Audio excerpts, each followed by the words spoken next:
Good morning students.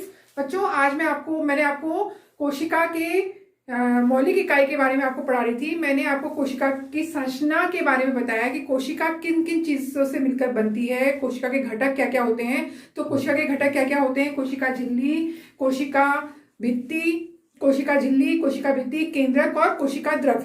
ठीक है बेटा, तो मैंने आपको बता चुकी हूँ। तो कोशिका केंद्र, पिछले वीडियो में मैंने आपको केंद्रक के बारे में बताया था। तो केंद्रक क्या होता है? केंद्रक को कोशिका का हेडक्वार्टर या कोशिका का मस्तिष्क कहते हैं। तो क्योंकि वो सारी कोशिका के जो सारे कार्य होते हैं उसको संचालन करके, जैसे मस्तिष्क हमें पूरे शरीर को कंट्रोल करता है, वैसे ही कोशिका का जो केंद्रक होता है वो कोशिका के सारे कार्य को कंट्रोल करता है। और कोशिका में अनुवांशिक गुण पाए जाते हैं जो किसमें होते हैं, वो डीएनए में होते हैं। ठीक है, तो बच्चों आगे मैं आपको बता रही हूँ प्रोकैरियोटिक कोशिका और यूकैरियोटिक कोशिका। कोशिका की संरचना के, कोशिका के विकास के आधार पर, कोशिका के विकास के आधार पर कोशिका को हम दो भागों में बांटते हैं।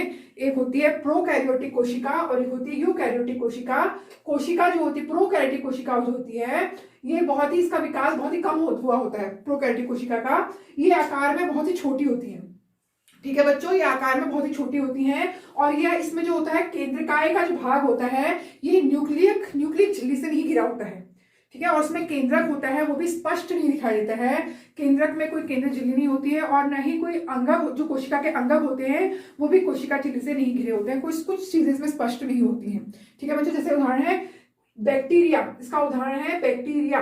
ठीक है, कोशिका अंगक भी इसमें कोशिका झिल्ली से नहीं घिरे होते हैं और इसमें केंद्रक भी स्पष्ट नहीं होता है, जिसका न्यूक्लियस भी स्पष्ट नहीं दिखाई देता। अब है यूकैरियोटिक कोशिकाएं। ये जो प्रोकैरियोटिक कोशिका होती है ये एक कोशिकीय जीवों में पाई जाती है। ठीक है बच्चों, जैसे बैक्टीरिया।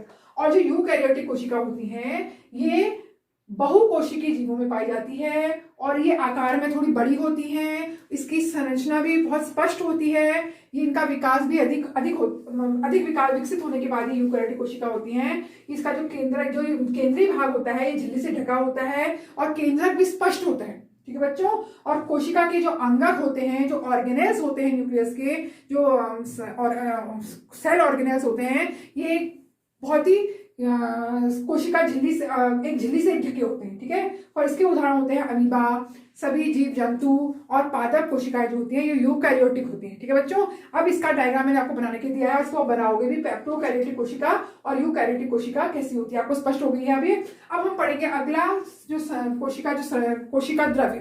कोशिका द्रव्य जो होती है इसको हम बोलते हैं साइटोप्लाज्म भी बोलते हैं। ठीक है बच्चों, साइटोप्लाज्म।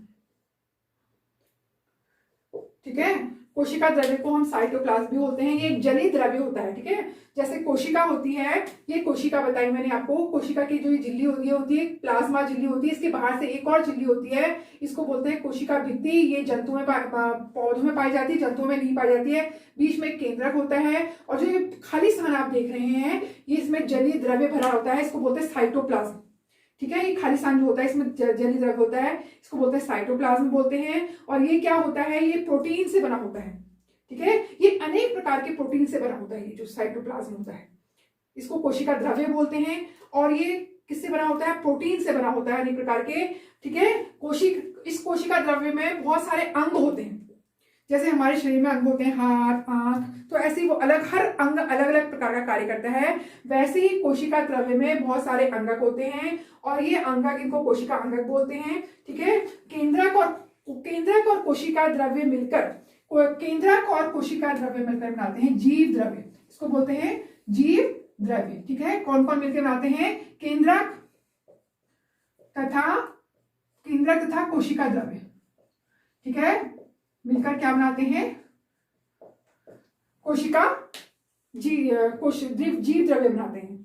तो कोशिका द्रव्य के बारे में आपको बताया मैंने। कोशिका द्रव्य होता है एक जलीय पदार्थ होता है जो कि केंद्रक में होता है। ठीक है, और ये बहुत सारे प्रोटीनों का बना होता है। तो ये कितने प्रकार का, इसमें जो अंगक होते हैं इसमें तैरते रहते हैं। जो कोशिका द्रव्य में जो अंगक होते हैं ये किसके अंगक होते हैं? ये झिल्ली से घिरे होते हैं। और ये जो अंगक होते हैं ये कोशिका द्रव्य में तैरते रहते हैं, साइटोप्लाज्म में तैरते रहते हैं। और ये कोशिका द्रव्य जैसे हमारे शरीर में बहुत सारे अंग होते हैं, वैसे ही कोशिका द्रव्य में जो अंगक होते हैं वो कोशिका के लिए विभिन्न प्रकार के कार्यों को करती है। ठीक है बच्चों, तो ये जो अंगक है, कोशिका अंगक है, हम देखेंगे ये कौन कौन से होते हैं। 6 प्रकार के होते हैं, हम पढ़ेंगे इसको आगे की करके बारी बारी से। ये होते हैं अंतर्द्रव्य जलिका, गोल्जी उपकरण, माइटोकॉन्ड्रिया, प्लास्टिड्स, लाइसोसोम्स और रसधानियां। ठीक है बच्चों, और सबसे पहले हम पढ़ेंगे अंतर्द्रव्य जलिका। अंतर्द्रव्य जलिका क्या होती है, इसको इंग्लिश में बोलते हैं एंडोप्लाज्मिक रेटिकुलम। एंडोप्लाज्मिक रेटिकुलम, इसको शॉर्ट में हम ER भी बोलते हैं। ठीक है, तो अंतर्द्रव्य जलिका क्या काम करती है, ये कैसी होती है, ये देखिए। अंतर्द्रव्य जलिका जो होती है ये कोशिका के चारों तरफ, जो केंद्रक होता है, केंद्रक के चारों तरफ से लगी होती है। केंद्रक के बाहर से केंद्रक झिल्ली होती है, झिल्ली के चारों से ऐसे लगी होती है। ये आप जब चित्र बनाएंगे कोशिका का, तो उसमें आप देखेंगे। तो जो अंतर्द्रव्य जलिका होती है ये झिल्ली युक्त होती है।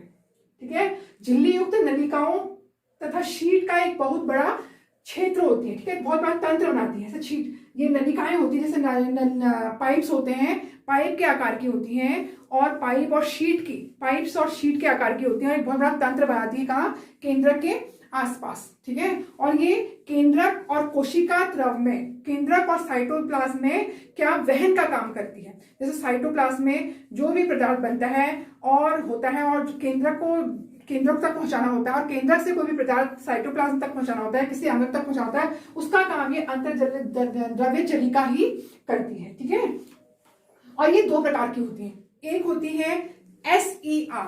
ठीक है बच्चों, एक होती है SER, इसको ये शॉर्ट में होता है SER। SER को हम बोलते हैं चिकनी अंतर्द्रव्य जलिका। ठीक है बच्चों, ये चिकनी अंतर्द्रव्य जलिका कैसी होती है, देखिए ऐसी होती है। इसमें राइबोसोम्स, देखिए इसमें कुछ नहीं लगा हुआ है, ये ऐसी होती है, इस आकार की होती हैं। ये इसमें जो राइबोसोम्स होते हैं, ये क्या, राइबोसोम्स होते क्या है, राइबोसोम्स प्रोटीन्स के बने होते हैं बहुत सारे। ठीक है, ये राइबोसोम्स प्रोटीन होता है, इसमें प्रोटीन। ठीक है, तो राइबोसोम जो होते हैं इसमें नहीं लगे होते हैं। ये चिकनी अंतर्द्रव्य जलिका होती है, यह प्रोटीन, वसा तथा लिपिड के अणु को बनाती है।